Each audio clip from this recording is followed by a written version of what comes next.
Last month was the KCGT preliminary tournament, where the top 128 players advanced to the main competition. Placing in rank 62, I myself qualified to participate in this event. I qualified for the KCGT main event last year as well, which after extensive practice sessions, I lost against Cyber Dragon drawing the perfect 4-card combo. But at least there's no way it can happen this year as well.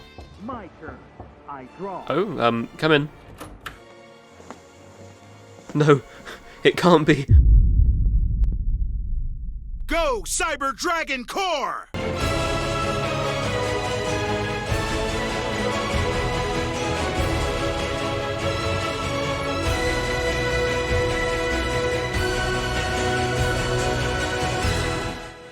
This video isn't going to be massively focused on the deck that I used, since I know many of you despise Shiranui and think setting free back row should be considered a felony. This video is going to be more focused on the strategy that I used. The format for this main event was 6 rounds best of 1, with a record of 5-1 being needed to guarantee advancing to the next stage, meaning that you only face each opponent once, and you are welcome to switch decks between rounds. I suppose it's like playing 6 games on the ladder, except against phenomenal players and decks. There's also high stakes, loads of people watching you, and knowing that any mistake you make could be your last. But yeah, no pressure. Like last year, the KCGT is the event replacing the World Championship. Given that you only have to beat your opponent once to take the match point, this allows for surprise factor. Regardless of how strong a player is, the element of surprise can catch anyone off guard. When taking a look at Shiranui, it was important to acknowledge its weaknesses in the meta. Onomat is currently the best deck, making it unsurprisingly very popular in this KCGT. When Onomat players go first against Shiranui, they know to prioritize summoning M7 on their first turn. Then on the following turn, will threaten to return the Spectral Sword in the graveyard back to their hand. M7 is a big issue for Shiranui, but when the Onomat player goes first in best of 1, how do they know they are facing Shiranui? It's because of a character that Shiranui uses, Odeon. Odeon decks don't normally apply pressure on their first turn, meaning that playing super defensively is not needed, which is what makes M7 a super good opening move against control decks, especially Shiranui. If an Onomat player goes first against something like another Onomat, then they have to summon something more defensive, which is why they would go for Rhinocebus here instead, meaning that if I could trick my opponents into thinking I was playing Onomat, then I would never have to go second against M7 with Shiranui. So the idea was to play Azuma with 20 cards to disguise myself as an Onomat player. Rhinocebus does not do much against Shiranui, or at least is far less threatening than M7, and if I go first, then I would have back row to stop them summoning M7. Draw Sense Dark is also really nice with Veil, and allowed me to play fewer monsters with less risk. Normally Shiranui loses if it draws too many monsters, but also loses if it draws no monsters. Some grind games are harder with no endless trap hell, but at the end of the day a good Shiranui hand is good regardless of what skill you use. This strategy is also useful against decks like Harpy. If Harpy goes first against a back row deck, they will make sure they have Hunting Ground for turn 3. If they go first against a character that would suggest they are not playing a back row deck, then they are less likely to keep Hunting Ground for turn 3. There are lots of different characters with Draw Sense Dark that I could use to bluff different decks. For example, Jack Atlas to bluff Resonator. These are also decks which an Onomat player would be less likely to summon M7 against. Had I have made it into the later rounds, I also planned to actually switch to Onomat for a double layered bait. This guy has been using Shiranui with different character bluffs the entire tournament, but I won't fall for it. Summon Sister?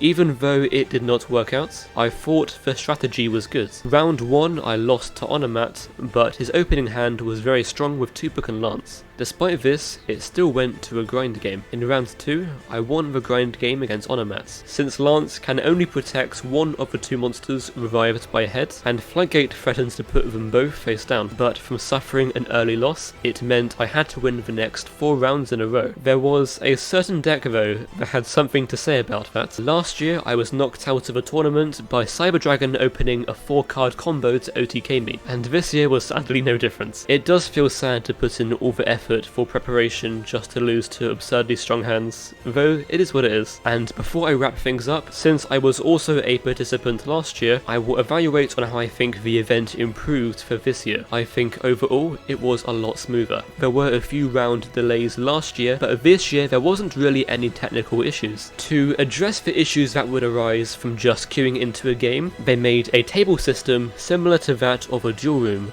The event overall felt much more well executed compared to last year. However, I do have one thing which I wish would have changed, which was the format of the event. They kept the same format of the KCGT main tournament as last year. 6 round Swiss, best of 1 and no top cuts. Best of 1 means that luck becomes a factor that has a much bigger influence on duels. Sure, KC Cups are best of 1, but because so many games are played in a KC Cup, luck is rarely a determining factor of who does well. Luck evens out over the course of many games, but 6 rounds is not many. If there was some way to incorporate a best of 3 or best of 5 format for the event, then that would be much better. This is of course not to say that there is no skill involved or anything with best of 1, but I do not think such a high stakes event should be decided by 6 rounds best of 1, since luck has a big influence on the outcome of many games. Aside from that though, I think it was a great event, and despite continuing to be haunted by Cyber Dragon, I will try my best in the next KC Cup.